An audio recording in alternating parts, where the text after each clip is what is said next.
الحمد لله رب العالمين وصلى الله وسلم على نبينا محمد وعلى آل محمد. sanadii tobnaad markii go'doominta laga kor qaaday nabiga sallallahu alayhi wasallam iyo tolkii reer banu haashim iyo reer banu muttalib ayaa rasuulka sallallahu alayhi wasallam waxa uu yimi wafti ka socda najraan oo 20 nin ahaa. najraanna waa meel u dhaxaysa maka iyo yaman. waftigaasi wuxuu u socdaa in uu ka war helo nabigan la sheegaya soo baxay iyo diinta uu wado. dabadeetana rasuulka sallallahu alayhi wasallam ayay u yimaadeen. rasuulku sallallahu alayhi wasallam quraankii ayuu ku akhriyay, dhammaantoodna rasuulku sallallahu alayhi wasallam way rumeeyeen. dabadeetana nimankii waftiga ahaa waxaa canaantay Abu Jahl oo islaamnimada islaamin ayuu ku canaantay, laakiin kamay gurin ee diintoodii ayay ku adkaysteen. waxaana yidhaahdeen lakum ma antum calayhi walana makhtarnaahu, idinku waxaa ku sugan tihiin oo diina ayaa leedihiin, anaguna waxaanu dooranay ayaanu leenahay. isla sanada tobnaad waxaa dhimatay khadiija radiyallahu canha. rasuulkuna sallallahu alayhi wasallam aad ayuu uga murugooday dhimashadeedii, waayo way jeclayd rasuulka sallallahu alayhi wasallam waanay daafici jirtay oo quraysh dhibka ay rasuulka sallallahu alayhi wasallam dhibayaan ay ka daafici jirtay. markii ay khadiija dhimatay, rasuulku sallallahu alayhi wasallam wuxuu guursaday sawda. waxaanu guursaday markii sawda uu ninkeedii ka dhintay kadib. dadkii rasuulka sallallahu alayhi wasallam rumeeyeyna way ka mid ahayd, halka dadka qaraabadeeda ahi aanay rasuulka sallallahu alayhi wasallam rumaysnayn. isla bil kadib rasuulku sallallahu alayhi wasallam wuxuu guursaday oo loo meheriyey Caaisha radiyallahu canha iyadoo 7 jira ama 6 jira. dumarka rasuulkuna waxay ahaayeen dhammaantoodba carmal marka Caaisha laga soo reebo, oo iyagoo carmal ayuu guursaday. haddaba markii ay khadiija dhimatay in yar kadib ayaa waxaa dhintay Abu Taalib. rasuulku sallallahu alayhi wasallam dhimashadiisa aad ayuu uga murugooday, waayo si lixaad leh ayuu Abu Taalib rasuulka sallallahu alayhi wasallam u daafici jiray. sanada tobnaad waxay la magac baxday caamul xusni, sanadii murugada, waayo rasuulku sallallahu alayhi wasallam wuxuu waayay xaaskiisii khadiija iyo adeerkii Abu Taalib, oo labadooduba diinta iyo waxyiga Ilaahay ku soo dejiyay difaaci jiray. Abu Taalib wuu garanayay diinta rasuulku sallallahu alayhi wasallam inay tahay xaq, laakiin nasiib darro muu islaamin oo tawxiidkii muu qaadan. waxaanu ku dhintay diintii Cabdulmuttalib oo shirki ahayd. Abu Taalib markii ay naftu kasii baxaysay, rasuulku sallallahu alayhi wasallam wuu u yimi, markaasaa wuxuu ku yidhi adeer, laa ilaaha ila allah dheh, kelmad dheh, maalinta qiyaame Ilaahay agtiisa aan kaaga doodo. Abu Taalib waxaa ag fadhiyey 2 nin oo madaxdii Quraysheed ka mid ah, halka rasuulku sallallahu alayhi wasallam uu tawxiidka doonayay inuu waafaqo, iyaguna waxa ay u laqimayeen diintii Cabdulmuttalib oo waxay ku lahaayeen atarghabu can millati Cabdilmuttalib, ma waxaad nacaysaa diintii Cabdulmuttalib? dabadeetana waxa ay naftu kaga baxday isagoo leh huwa calaa millati Cabdilmuttalib, waxa uu ku sugan yahay diintii Cabdulmuttalib. waxyaabaha laga soo naqliyay waxaa ka mid ah inuu yidhi walaqad calimtu bianna diina muxammadin min khayri adyaani albariyati diina falowla almalaamatu aw xadaaru masabbatin lawajadtanii bidaaka samxan mubiina.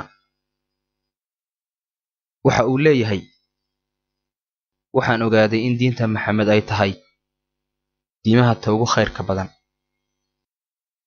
haddii laakiin aanay canaani jiri lahayn ama ceeb aanan ka baqanaynin, waxaad igu ogaan lahaydeen inaan ahaado mid diinta ku sugan oo diinta qaata.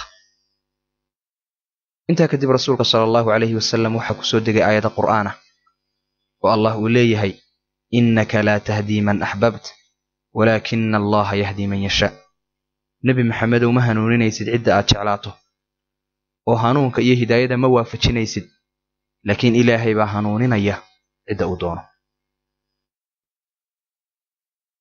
markii ay khadiija dhimatay abu taalibna dhintay ayaa quraysh waxay gudagaleen inay rasuulka sallallahu alayhi wasallam aad u dhibaateeyaan oo ay aad ugu dhiiradaan.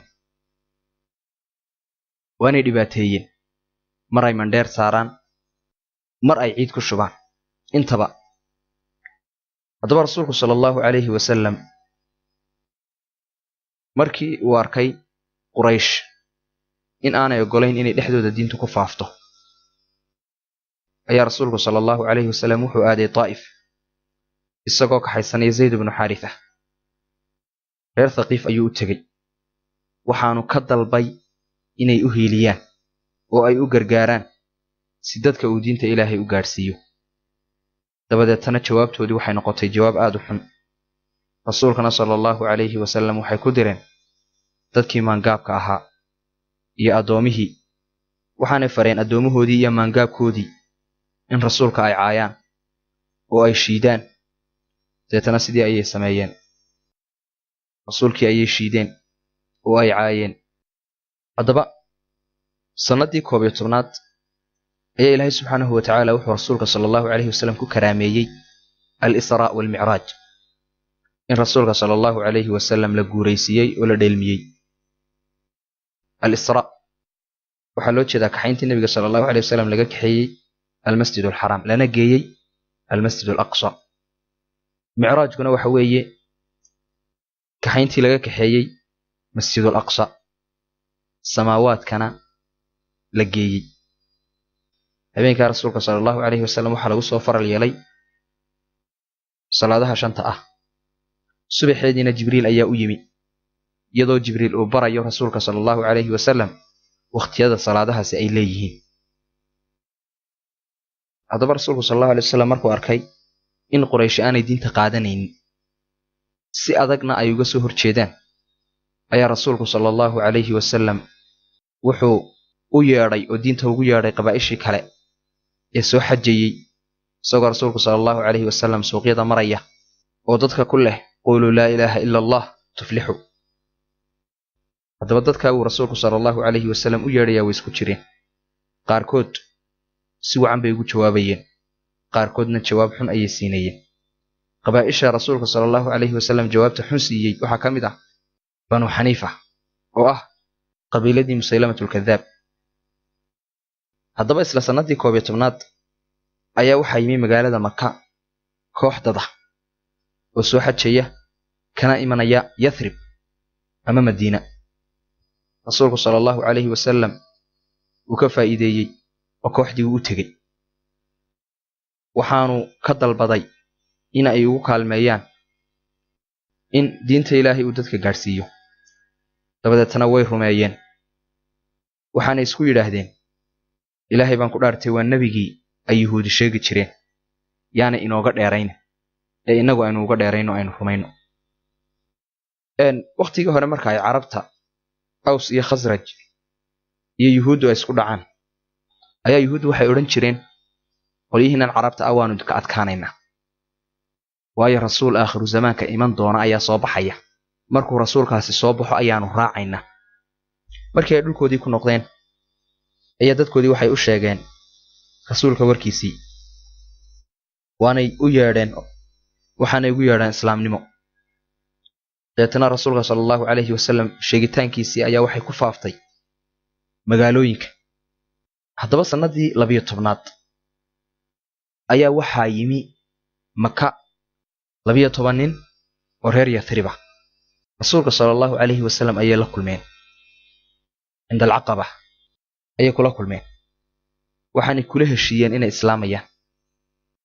shuruudii rasuulku sallallahu alayhi wasallam uu la galayna waxaa ka mid ahayd in Ilaahay cibaadadiisa aanay cid kale la wadaajin, in aanay waxadin, in aanay zinaysan, in aanay ubadkooda laynin, rasuulkana aanay caasiyin.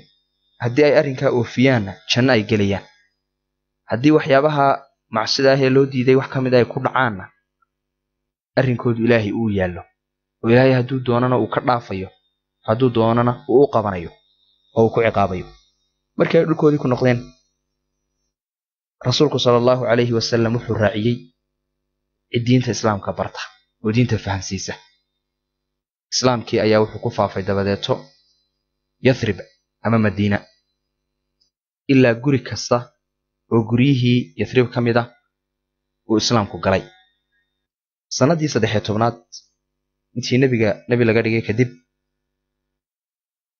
ayaa rasuulku sallallahu alayhi wasallam waxa xaqiisa soo aaday 73 nin iyo 2 dumar ah oo Madiina ka imanaya rasuulka sallallahu alayhi wasallam ayay la heshiiyeen oo ay la mubaayacoodeen waxaanay kula mubaayacoodeen inay ilaahay kaliya caabudayaan cibaadadiisana cid kale aanay la wadaajinayn inay rasuulka sallallahu alayhi wasallam daafacayaan haddii uu u yimaado dabadeetna 12 nin ayay soo saareen oo rasuulka sallallahu alayhi wasallam uga wakiil noqonaya qoomkooda Madiina ayay deetana ku noqdeen islaamkii ayaa ku faafay mar labaad waxaanu ugu faafay sidii markii hore si ka badan wallahu a'lam subhanaka allahumma wa bihamdika ashhadu an la ilaha illa anta astaghfiruka wa atubu ilayk